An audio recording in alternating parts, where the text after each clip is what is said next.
Code Sox presents a football party like none other. The Mafia Homecoming Party. September 20th at Soho from 5 till 10. Featuring special appearances by former players Stevie Johnson, Donald Jones, and Marcus Easley. Tickets include an open bar, appetizers, a free 26 shirt, a pair of Code Socks, and the chance to party with Buffalo Mafia celebs. Like Fred Billstone, Pinto Ron, Captain Buffalo, Mama J, the Chef, Elvis, and more. For details and tickets, go to CodeSocks.com. The Mafia Homecoming Party. September 20th at Soho.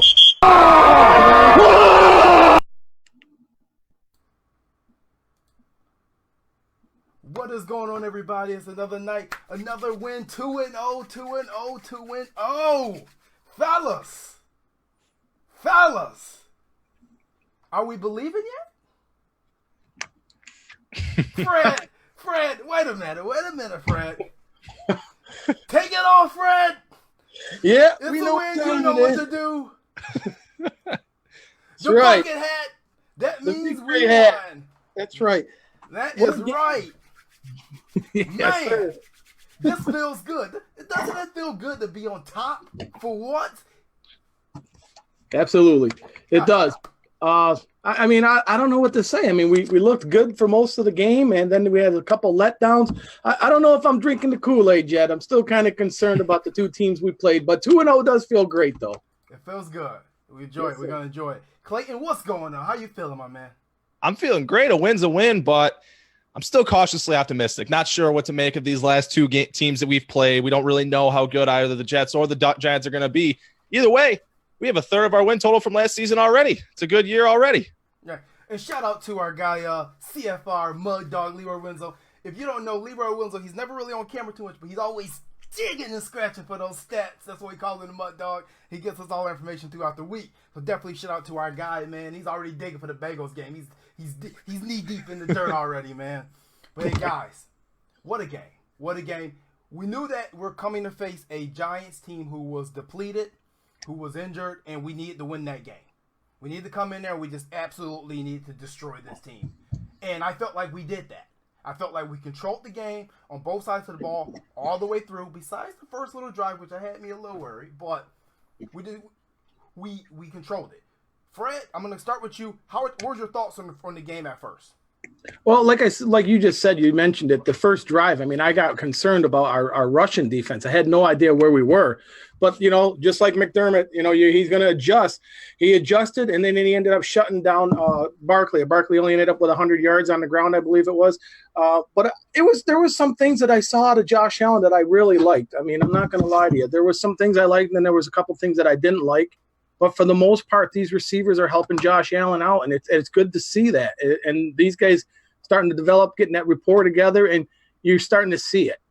And he did face a big rush today. I think that's one thing the Giants do have. They do have that defensive front, and they were putting a lot of pressure on Josh Allen, and he handled it well today. I was very impressed with him. Clayton, what is up? What did you think? I mean, I was expecting the Giants to come out of the gate because the first 10 plays, that first drive or so, it's really scripted. But as far as adjustments throughout the game, I think Sean McDermott's a far better coach than Pat Shurmur on the Giants sideline. And as far as the rush goes that Josh Allen faced today, was a team they faced a team that last week against Dallas, they only had one pressure. And we weren't even into halftime, and they already had 3 sacks. That's what was concerning me, was all the pressure in Josh Allen's face and whether this was going to be another problem that carries over from last season or not. But overall, I was very happy with the performance by the offense. But to be honest, this was a game that the Bills should have won the way they won. The Giants, I don't think they're anywhere near as a quality opponent as the Bills are, or as quality of a team, I should say, rather. But yeah, I thought we should have been winning by two possessions plus, and we pulled it out 28-14. It was a good game, and everyone looks sharp, and I'm looking forward to Cincinnati. Right. So our guy Josh Allen, man. What a story this kid is, right? I'll admit it. I was not happy with the draft pick we got him. I was a Rosen guy. I'll admit that. I should admit that, but I will admit it is on record. This kid's an unquestioned leader. He's the unquestioned leader, and these last 2 weeks, he is oozing with confidence. There was a point in the game when I think he avoided a sack, and he ran to the right, threw cross field, and he hit a receiver. I think it was John Brown on the sideline. And Greg Gumbel said, "Do you see the confidence growing in Josh Allen?" And I immediately hit you guys in the chat with that. And you know what I thought about? His confidence isn't growing. He was born with that type of confidence. You know what I mean? Yep. Clayton, Josh Allen today. Oh, man. He was sharp. He has looked sharp thus far this season. I don't want to hear anything about this man being inaccurate. What was all this about being inaccurate? Like, oh, he's going to throw for 58%. That's a successful year. Nah, man. He has thrown over the 60% of his – he has completed over 60% of his passes these past 2 weeks, and he's looked extremely sharp. And he is oozing that confidence. That's correct. He is being the natural leader he was born to be for this Bills offense. And he is really carrying this offense to be successful. And that's what you hope to see from hopefully our franchise quarterback. Yeah, Fred? Yeah, I mean, I seen a lot of good things in Josh Allen today. I knew that. I seen that when he was feeling a little bit of pressure, he was able to roll out of the pocket. He completed another pass too that stood out to me. When he rolled to the right, he actually stepped up, made the defensive end actually stop in his tracks, and he was able to find our tight end. I think it was Dawson Knox that he found on the sideline, and that was a great play because he was able to avoid the contact, and he completed the pass, and I think it was probably about 23 yards down the field. And another thing I noticed is that he's able to scan the field. He was finding his open receiver several times today, including the 51-yarder that went to Cole Beasley, and that was a 3rd and 10, and he found him. So, yeah, those are things that you want to see out of a young quarterback, is the fact that he's scanning the field, and his offensive line also is giving him time to scan the field. So there was a lot of positives today for Josh Allen. Yes. And no doubt, if you guys do see Fred Kilmartin with that cool Cold Front shirt, I know a lot of people have been asking about the Cold Front shirt. If you go to the Cold Front, our website, our Facebook page, and you click on the Shop Now link, you can go buy you a Cold Front shirt too and look cool, just as cool as Fred Kilmartin. That bucket hat is not included. You get your own bucket hat. But no, I thought the kid played great. I mean, like, there was a stretch in the third quarter where I got a little bit of worry because it seemed like we came out in the third quarter and we were really lackadaisical, and that's when the Giants kind of got back into the game, it felt like. Boy, yep. Saquon Barkley. We knew this was going to be the problem of the day, but with having the number 1 receiver out, the number 2 receiver with a questionable hamstring, and the number 3 receiver suspended, that we could focus on Saquon Barkley. And like I said, going back to the first drive, I got a little bit worried. I'm like, oh boy, it's going to be a long day. But one thing that struck me, and we were talking about it earlier, is they came out today in the big nickel package. Yep. Where they removed the linebacker. They only ran with 2 linebackers, Edmonds and Milano. But your third backer in the box was on first down, on first down, Dean Marlowe. And on second down, Siren Neal. Which really surprised me. And I really thought that, at first, when they gouged, I said, I hope they don't go back to it. They came back the second series. Again, and they stayed with it. And I guess it worked. It worked for the rest of the game. They didn't go away from it. Clayton, what was your analysis on that? I like the big nickel package this week, and really here's why. Because you have the Giants really only had 2 playmakers in this game, if we're being honest. It was Saquon Barkley and Evan Ingram, their first-round pick from a handful of years ago. And I'll take the matchup of Siran Neal covering Evan Ingram because Siran Neal isn't the size of a linebacker, but he has the speed of a defensive back. I'll take that matchup all day. And you touched on how Saquon Barkley had a solid first drive. The first drive, he had 55 yards rushing, and the rest of the game, he had 50. He had what? I think it was 47 because he had 107 all game. We really contained him for the rest of the game outside of that first drive, and I liked their adjustment that they went to that. And I liked seeing Siran Neal in the big nickel package, and I think you're going to see that a lot. I mean, if we're being honest, these first 2 games coming into the season, I was pretty nervous about it, seeing how we were going to defend 2 very versatile and I mean, elite backs in the league, being Saquon Barkley and Le'Veon Bell, and they did a great job handling both of them. Anytime you can keep any of these guys contained to around 100 yards or even below 100 yards like they did last week with Bell, I think that's a win for your defense, and I think the Bills were tested these past 2 weeks, and they passed the test. Fred?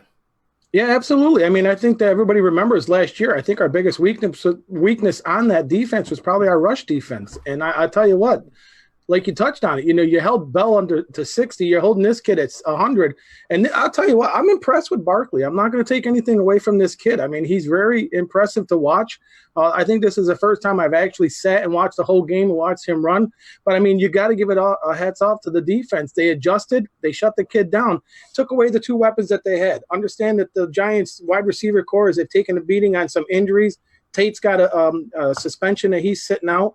But for the most part, the Bills defense did shut them down. I mean, they got a couple touchdowns off us. But I really think the defense held that kid in check. And for the most part, they adjusted well. And that's one thing I like about McDermott. This team does not get rattled. I mean, you watch them, they march right down the field. We saw it last week. Josh Allen turned over one time, then he threw a pick. They don't get rattled. They just stay focused and they continue playing the game out, playing 60 minutes of football. And that's a hats off to McDermott. That's all him.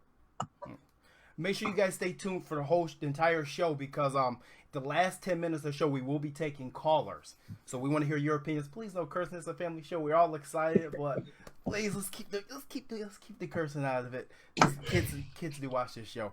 But no, I totally agree. I thought the defense played stout. And think about it. We held Saquon Barkley to 108 yards, and obviously we said we held, but he had about almost 70 going into halftime. Which means, the second half, there was no Saquon Barkley to be found. And if he did get the ball, we corralled him. They were flying to the ball.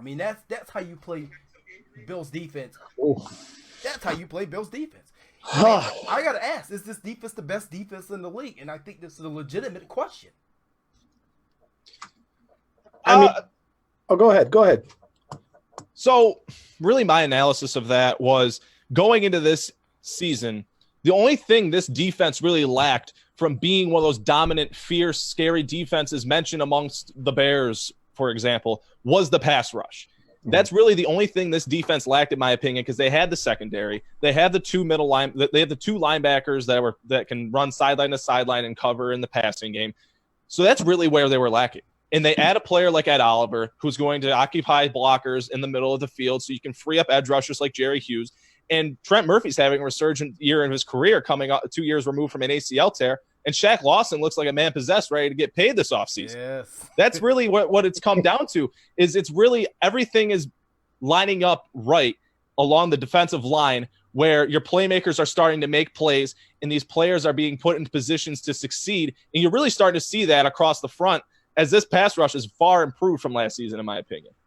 No, you go back to last week. We shut the Jets completely down. And go ahead, right. Fred.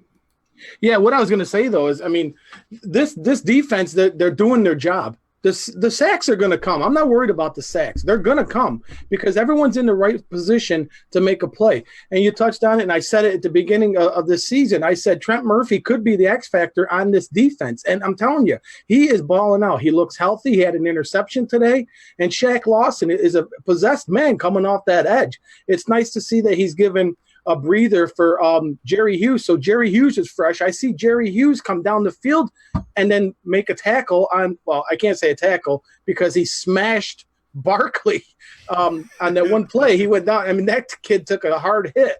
And I was surprised to see Jerry Hughes run down the field to make that tackle. And then you from Milano too. Yeah, Milano. I tell you what, this defense was really cracking. You heard me in the comments today. I was like, whoa, Micah Hyde laid the lumber. That was like a full blown body check in hockey. My ribs hurt after that. The only thing missing was the boards. He hit that guy, and it was a clean hit. Even Poyer's hit was a clean hit. And guess what? McDermott said he wanted a more physical defense. Play hard, play fast, be physical. He's getting it, and these guys are getting up for McDermott. No, I totally agree. This defense playing faster, playing clean, but like I said, the pass. I wish the pass was a little. I thought it would be a little bit better today, but I think that the Giants, and you said this last week, Clayton, the Giants' offensive line was very underrated. And honestly, I thought they played solid, the offensive line versus our D line, even with the rotation. I thought the person who generated the most pressure today was actually Shaq Lawson. I saw him in the backfield multiple times. Yep, I think it's interesting you bring that up. Because I think they could tell us how the Bills are going to attack offensive lines this year. The Giants' offensive line, that's no slouch of their area on their football team after a couple of rough years. They got Nate Solder, their franchise left tackle, and they have Will Hernandez, who they drafted early in the second round last year, and they brought in the best guard in football, Kevin Zeitler. They're pretty solid up front. If you have three or more average to above average players on the offensive line in a league that's really doesn't have many average to above average players, more or less just mediocre and can get by with players, that if you have three players that you can get by with that are pretty decent, that's pretty good. And last week we saw the Bills play a subpar offensive line. They threw the kitchen sink at Sam Darnold. They had a 40% blitz rate. I haven't seen the blitz rate just yet, but it's going to be interesting to see when it comes out because they really didn't throw many blitzers at Eli Manning today. No, you didn't see any stunts either. I noticed that too. I think they were just playing man up, gap responsibility, and getting after him. And like you touched on, I mean, the Giants do have an underrated offensive line, and I think for the most part, they kept Eli upright for most of the game. I think we only had 2 sacks in this game. I think it was 2, maybe. Yeah, about one and a half, I think. Yeah, but I mean, for the most part, like I said, these sacks are going to come. They're going to keep working. They're going to come. Another kid that you got to point out is that Darrell Johnson. He's coming in and giving a breather for Trent Murphy. He had 2 pressures today, and I was quite impressed with both of them. You want to know another thing, fellas, that stood out to me? How many batted balls down did we have again?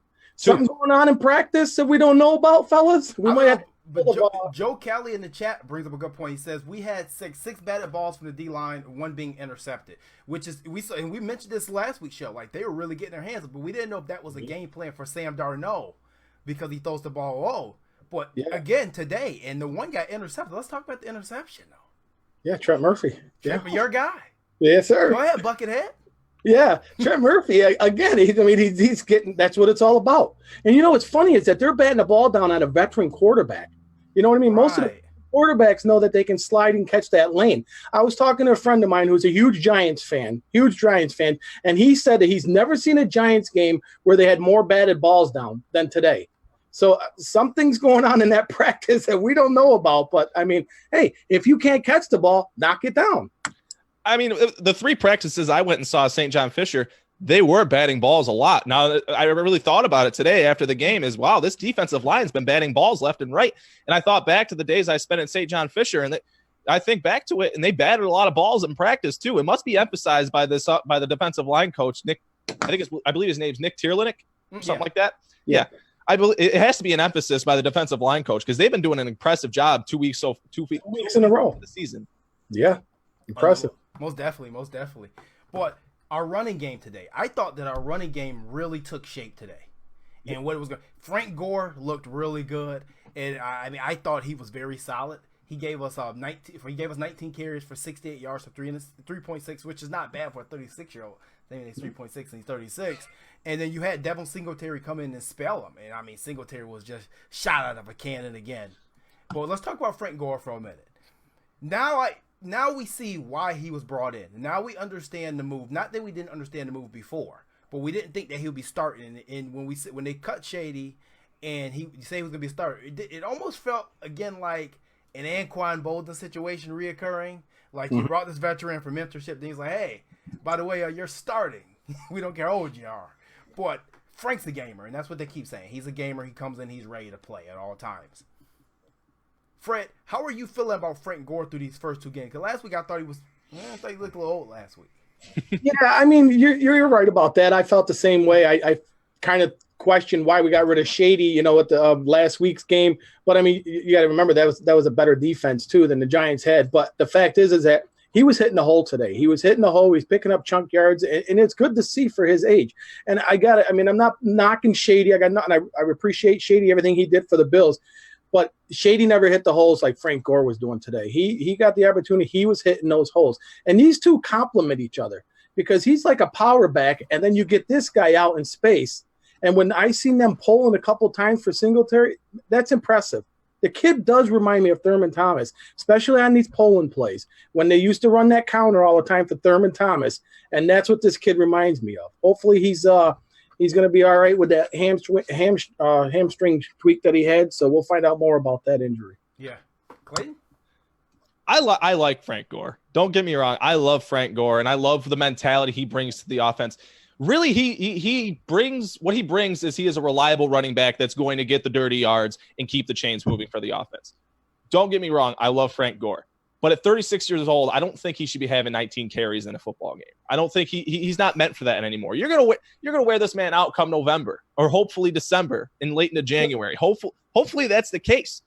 But I don't know. Listen, Devin Singletary 2 weeks into the season is averaging 12.7 yards per carry, and he is electric every time he has that ball in his hands. The way he eludes defenders, the way he follows his blockers, it's impressive. And I want to see the young kid get more carries. He punched it in today. That was a great run by him. And you mentioned the pulling blockers, Spain and Morris looking athletic. The athleticism they brought to this offensive line, it shows up on Sundays. I just want to see Singletary get more carries. He only had 6 today. I think even if it was he didn't have 19 carries, get him 10 or 12. Because I just don't want to see him only have 6 touches in a football game with a player that's that dynamic for your offense. Well, he would have got more touches if he didn't go out. And I think the proper number right now is 10 to 12 touches a game at this stage of his career. You have to realize this. This kid's a rookie. He's not coming from a big program, and he does have a lot of workload on him from the program he came from at FAU. Yep. Week 10 through week 12 or week 13 is your rookie wall. We see so many times, especially at running back, where rookies hit the wall at that stage because that's what they're used to playing. They're used to playing 10 to 13 games at best in the season coming out of college. If you give him those 18 to 20 touches now, you're going to wear him down. And, of course, the plan is to wear Frank Gore. But the plan is when Frank Gore does wear down, and I don't know if he's going to wear down. He's 36 and he wore down yet, so there's no guarantee that's going to happen. But the point is, if he does wear down, this kid is ready to go for your postseason run. And that's probably where TJ Yeldon comes into play as well. You got to have fresh legs for the postseason. And obviously, we are talking postseason in week 2. We definitely talking about it. And we're 3 running backs deep, and I'm glad about that. But Fred, where were you saying they can stay in shape with that new fancy training facility they got? Hey, have you seen the picture? These guys are workout beasts. Go on BuffaloBills.com, man. These guys, everybody's pumping iron up there. Everybody. I think McDermott's in there with them pumping iron. Oh, definitely. No, they definitely do complement each other. I think Frank Gore is really going to benefit, being a mentor for this young kid. And what you were saying is that he keeps getting bounced out there. The reason why he keeps bouncing out there is because Frank Gore is wearing that defense down off tackle. So then you get the speedster and you kick them outside. They're complementing each other. I love the complementary backfield. We've seen it before. I mean, when this offense was leading the league in rushing 3 years running with Shady McCoy or Carlos Williams, you got a player that can run in between the tackles with Frank Gore that hit the body punch. Then you put in the fast, elusive back while your defense is all wore out, and you punch him right in the face and go for the knockout blow. And it seems like Singletary really is fitting into that role with how many carries he's getting with 10+ yards with every pop. And he brings a very good dynamic to this offense, and I'm just excited to see how he progresses as the years goes on because I think he's a solid player already. I said that last year, though, about with Shady McCoy. I didn't think that Shady McCoy was an off-tackle runner. I think he's the guy that you get out in space. He's the guy that does the pitches and stuff like that. Now you got Frank Gore. That guy is not afraid of contact. He'll take on 3 defenders. He don't care. He just runs through the hole. We have a question in the chat, which I think is a good question to answer from Orion Michael. Does Tyler Kroft replace Tyler Sweeney on the 53? He did not notice Sweeney out there much today. Fred, Sweeney's your guy, so I'm coming to you first about that one. I don't think he can. And a lot of times that there were 2 tight ends that were out there actually. And I just think it's going to be games, whatever game with a situation or whatever. I don't think he's going to come right in there and start over top of these guys. Dawson Knox, that kid's a beast. Look at the size of this kid. I mean, he snagged that ball today. And I actually thought it was Sweeney. These guys got to change their numbers. I'm getting 89 and 88 mixed up real quick in the games. But no, I don't think so. These 2, Dawson Knox and Sweeney, they're not going nowhere. They're going to continue getting their – you got to remember, they're young. They're young tight ends. They're still learning the system, still learning their way in the NFL. I don't know if Tyler Knox or Tyler Kroft is going to come in and take one of these guys' position. I don't see it. What are your thoughts? You open an interesting can of worms with this question because I don't think it's just 1 for 1 where you gain a tight end so you have to remove one off your roster. I think if you expose Tommy Sweeney to waivers, he's going to get claimed immediately because he had a very productive preseason, and that's the film that NFL teams are going to use to determine whether or not he is suitable for their football team or not. I think if you're talking about that 53rd player on the roster, you start to get into a much deeper conversation at other positions where I start to think maybe DeMar Lowe, maybe Maurice Alexander, one of those depth players, or maybe even Jaquan Johnson. We have yet to see him active, but he had a strong preseason as well. I can't really tell you at the moment who that 53rd player on the roster will be, but when Tyler Kroft comes back on the team, we're going to see. If I had to guess right on the spot, it'd probably be DeMar Lowe. If I had to honestly tell you, it would be DeMar Lowe as the 53rd player on this team, rather. And I think we'll see when the time comes when Tyler Kroft is active. Might be an offensive lineman. Yeah, you're right. We have 10 offensive linemen. We got Connor McDermott, Ryan Bates. That name pops. I was just getting ready to say Connor McDermott.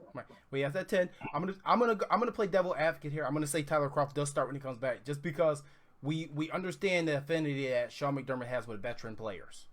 Mm-hmm. And I think that he starts, and I just think that he's going to be a veteran hand. Not that these kids haven't shown anything, but like you said, they're still learning. Mm-hmm. They're still learning, and I think Tyler Croft will be your better fit when he comes back. And we did put a poll question out there for you guys to answer because it was such a good question about that Mr. Ryan Michael that we made it a poll question. And I'm going to close that question in about 2 minutes, so get your vote in, and we will announce the answer of you guys from that. Big thing, this week, festivities for the Bills home opener, because we know now that we're 2-0, it is going to be bananas.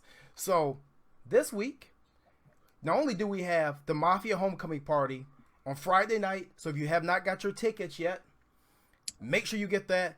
That's going to be a blast. That's going to be at Soho Bar on Friday, September 20th from 5 to 6 p.m., 5 hours open bar. Stevie Johnson will be there. Donald Jones will be there. More players may show up. We're not going to give all the details. All your super fans, Bill's Dad, Dick DeGraw, Bill's Elvis, Pinto, Ron, Mama J, all the cast will be there and gear it up. You're not going to miss this. It's going to be a hell of a time, trust me. And we'll be there. Cold Front Report, watch some serious train wreck justice. Everybody will be in the house.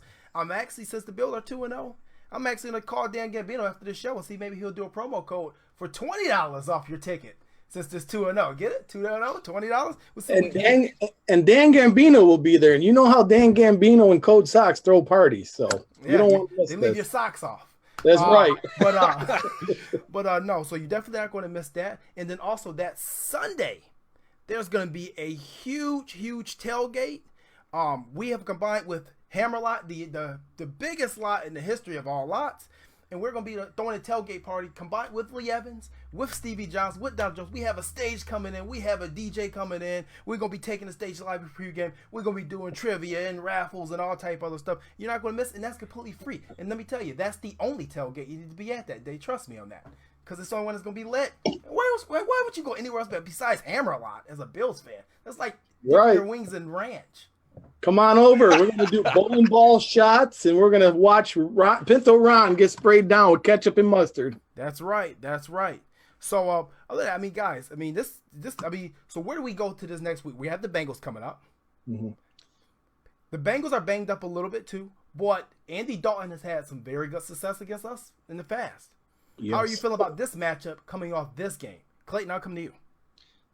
I'm quite confident about it, believe me. I do think that it could potentially be a trap game. If you remember what happened last year, the Bills started 0-2. They went to Minnesota, and that's when Josh Allen went off, and they handed Minnesota their you-know-whats, and the Bills got a victory. And Minnesota is considered to be one of the toughest places to play in the league, as should New Era Field. So to say I'm not the least bit nervous, I'd be lying. But when you look at the teams on paper, and you look at how the Bills and Bengals match up, I think the Bills have a far better defensive line than the Bengals have an offensive line. They drafted Jonah Williams. He tore his shoulder, he tore a pectoral muscle. So then they had Cordy Glenn at left tackle. Then Cordy Glenn went down. It's just a mess up front. They have an overall mess along their offensive line. And I think this defense is going to exploit it to the point where the offense is going to have enough opportunities and they're going to have some turnovers.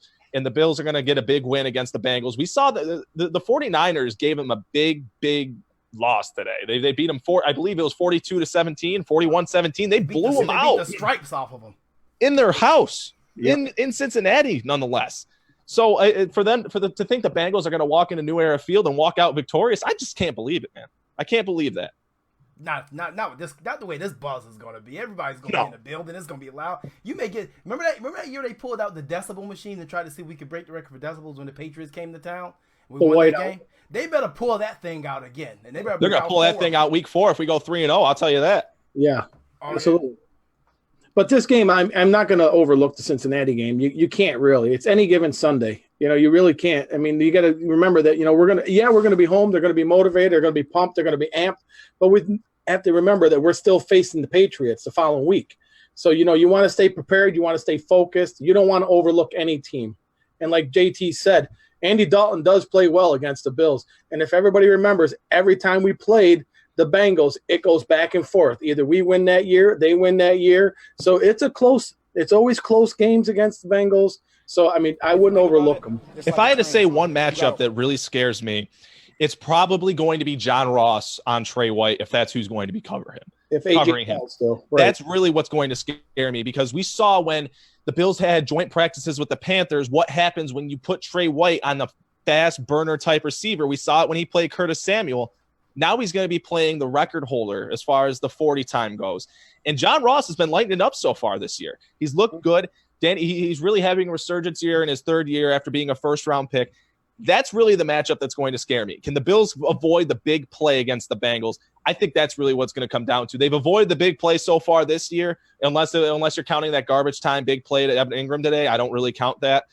But they've really avoided the big play. Can they continue to avoid the big play and play sound defense? Bend, don't break. Heck, the last 2 weeks, they've hardly even bent. I look forward to seeing what they do to attack this Bengals offense.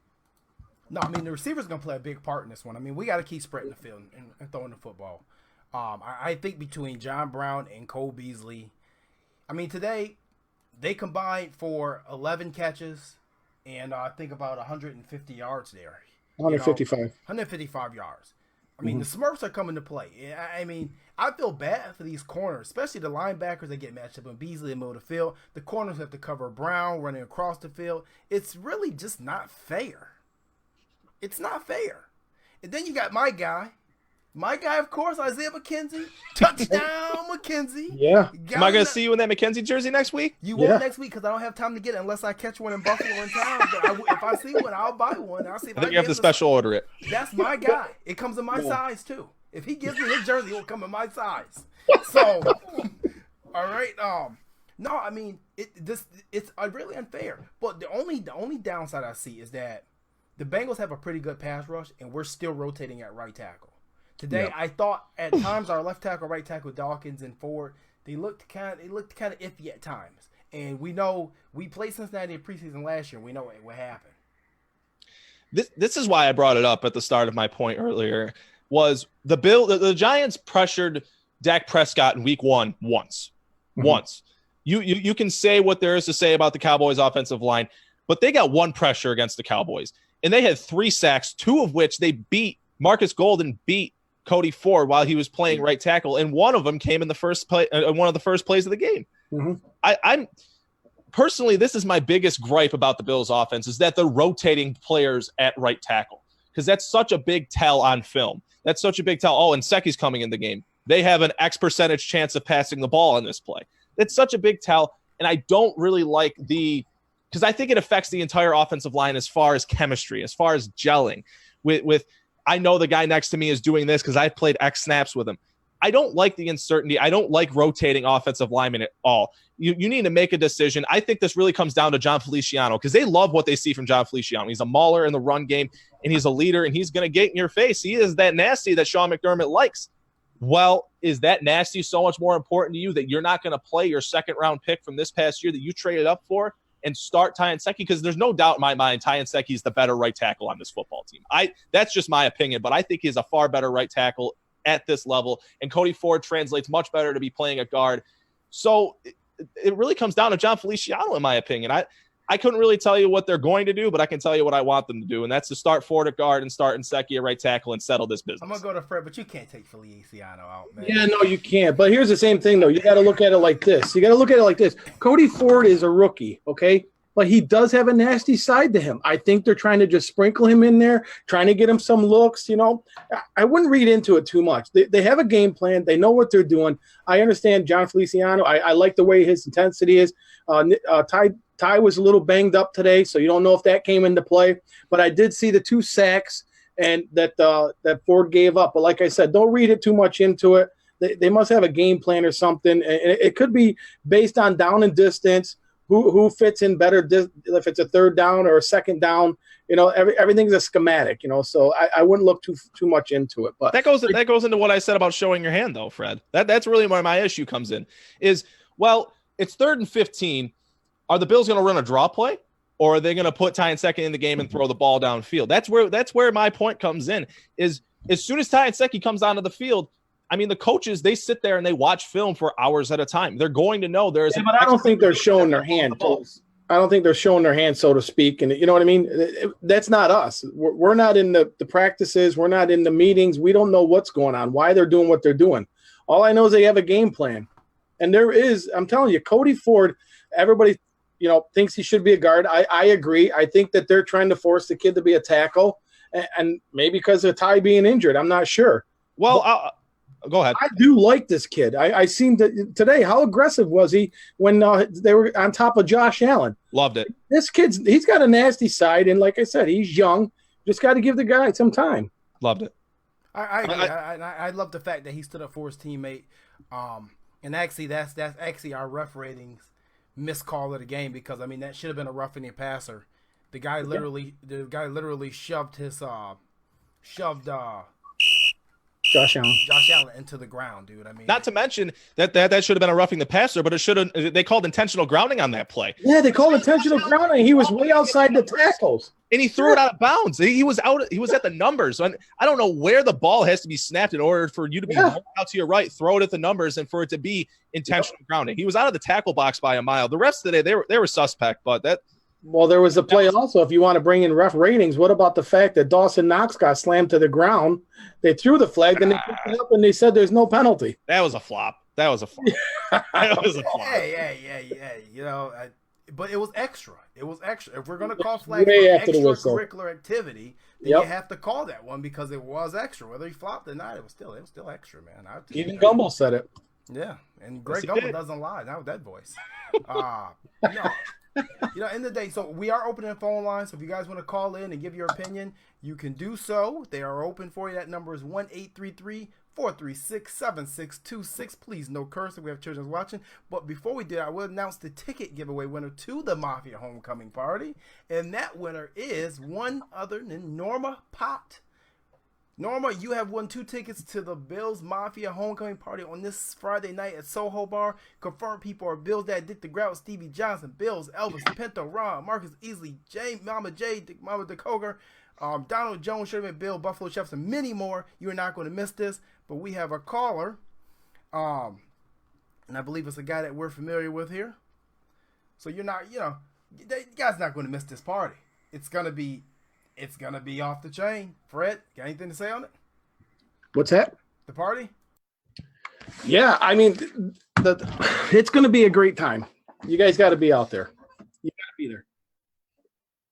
We have our first caller on the line. Who we speaking to? You are speaking to the one and only Mud Dog. What is up, guys? What is going on, Mud Dog? Nothing much, man. I wanted to say we're 2-0, baby. Remember halfway through the season when I told you guys, don't panic. All's going to be good at one Bills drive. Josh Allen's going to be doing good. Well, guess what? Lo and behold, he's averaging at 64% completion rate. Nobody thought he'd be a 60%er. I did. No. I said 60. Looking good, baby. Good. Thanks, Mud Dog. If you guys don't know, that's Mud Dog. He's a part of the Cold Front team. That is Mud Dog. He's the one who gives us all our in-depth stats.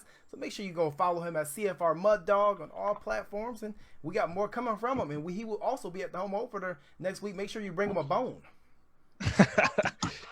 Now, JT. All right. Oh, I'm sorry. I didn't hear him talking. Now, you talked about the Bengals pass rush. Well, their pass rush took a hit today as Carl Lawson left the game against the 49ers today with a hamstring injury. So right now they're slotted to start Sam Hubbard at defensive end. Now, I'm not necessarily afraid of the pass rush, but I'm not going to ignore what Geno Atkins brings to any defensive line, because you can't say that what Geno Atkins brings isn't equal to what we hope Ed Oliver will bring. Because Geno Atkins, he is a force in himself, and Carlos Dunlap, he is a reliable veteran. I'm excited to see what the Bills choose to do with that defensive line. I think they have some holes on the defensive line, but as far as the back end of their defense goes with the secondary, they have a lot of meh. But the one star player on that defense is Jesse Bates. Jesse Bates is a dynamic player at the back end of their defense, very comparable to a Micah Hyde or a Jordan Poyer. He is a playmaker. He finds the ball, and he makes the players around him better. So I'm excited to see what they're going to do with these corners, because I think their cornerback situation is very comparable with Dre Kirkpatrick and William Jackson, 2 underperforming former first-round picks in that secondary. I think that their situation is very comparable to the Giants, where the Giants had a lot of youth back there, so they didn't have much experience. But as far as the Bengals go, they do have experience, but they just lack the skill. So it's going to be interesting to see what they do to attack their deficiencies this Sunday. It's not only that, but the crowd noise. The place is going to be jumping. It doesn't matter who they bring in the house. They better bring their A game, because I can tell you right now, New Era Field's going to be rocking. Oh yeah, rocking just like that Micah had hit earlier. Yeah. Micah laid the wood. But no, you know what?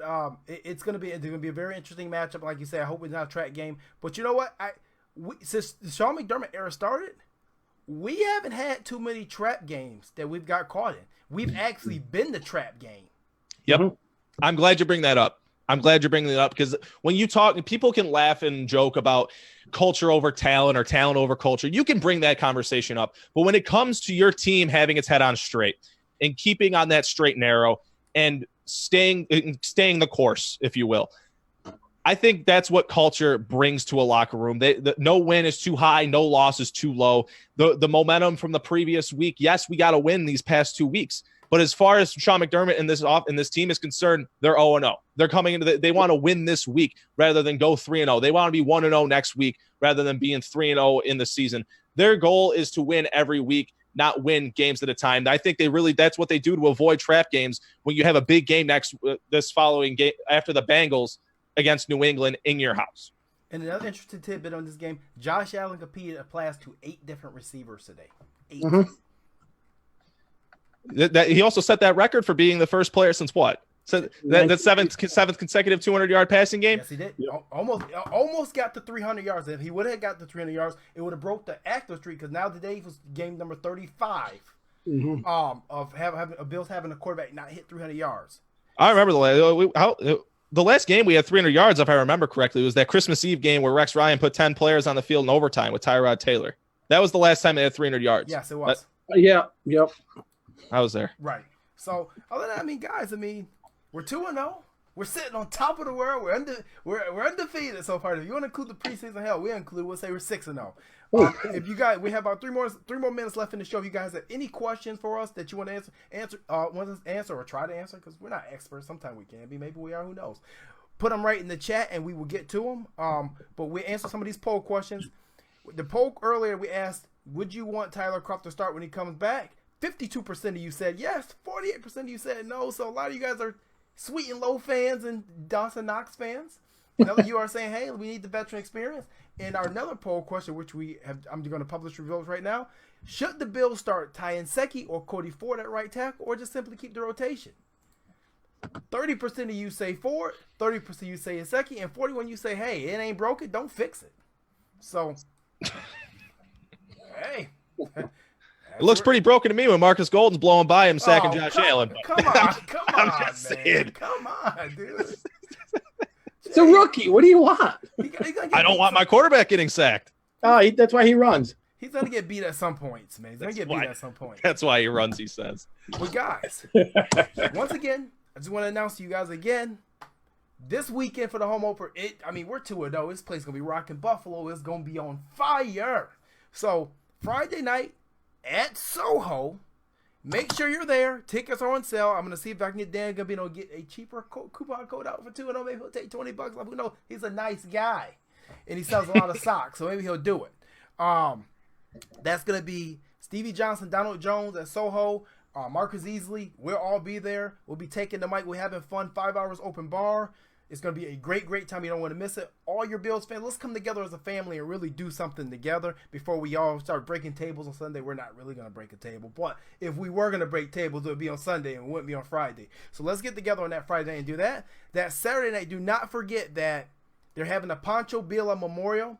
His family will be up. So let's come out there and support his family and show them just how much we still care. There was a big flag today in the crowd that they show CBS for somebody holding a Pancho flag. Like I said, Pancho's still with us. We still love the guy, and that's a legacy that's never going to be forgotten, and we can't thank him enough for that. And don't forget that Sunday we're going to have, we already took over MetLife, so now we're going to take over Hammer-A-Lot with the blessing of Hammer, and Cold Front Report, Why So Serious, and Cold's Media with Gratwick Recording are going to be having the biggest tailgate party you've probably ever seen in Hammer-A-Lot. Lee Evans will be there. Stevie Johnson will be there. Donald Jones will be there. Get there early because spots are going fast, and we bought 7 of them. So You're going to have to get your spots. We got a stage coming in. DJ Christian will be on the 1 and 2 spinning, and we'll be taking the mic. And I tell you what, if we get enough people there before 8 o'clock, Fred Kilmartin himself will jump through a table with tacks on the ground. Let's get. Oh yeah. Yeah. I second that. Fred Kilmartin will jump through a table With tacks on the ground. Yeah. Okay. Mick Foley style. Okay?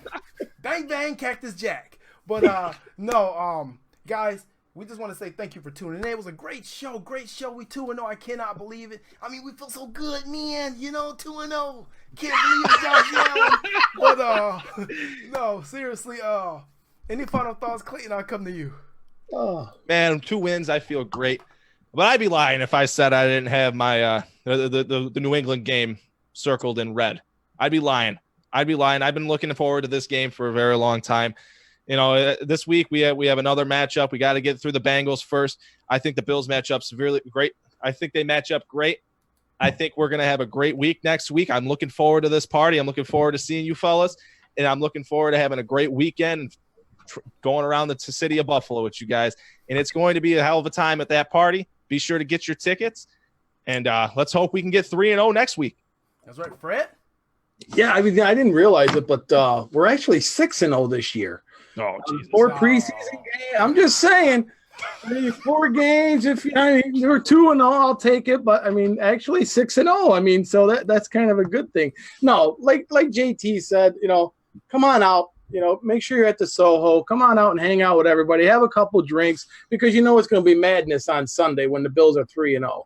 So be sure you get your tickets now. Come on out there. Dan Gambino always throws a great party. Cold Front's going to be there. You're going to have Stevie, Donald Jones. Everybody's going to be there. Some super fans, so don't miss it.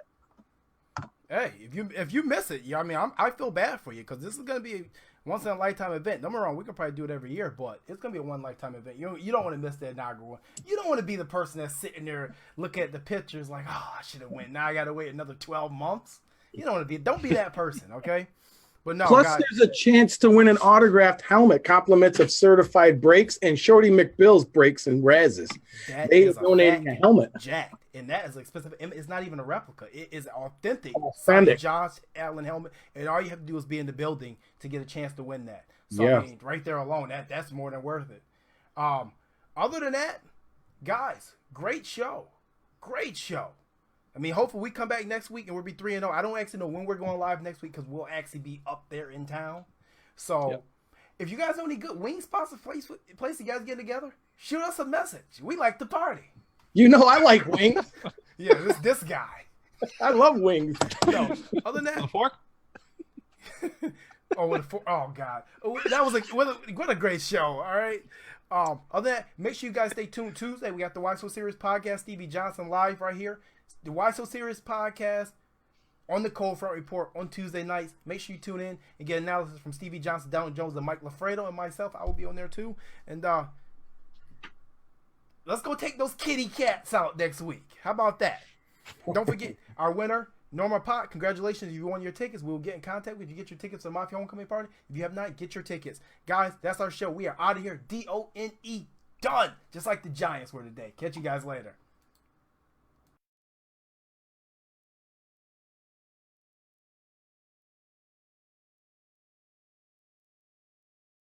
Code Sox presents a football party like none other. The Mafia Homecoming Party. September 20th at Soho from 5 till 10. Featuring special appearances by former players Stevie Johnson, Donald Jones, and Marcus Easley. Tickets include an open bar, appetizers, a free 26 shirt, a pair of Code Socks, and the chance to party with Buffalo Mafia celebs like Fred Billstone, Pinto Ron, Captain Buffalo, Mama J, the Chef, Elvis, and more. For details and tickets, go to CodeSocks.com. The Mafia Homecoming Party. September 20th at Soho.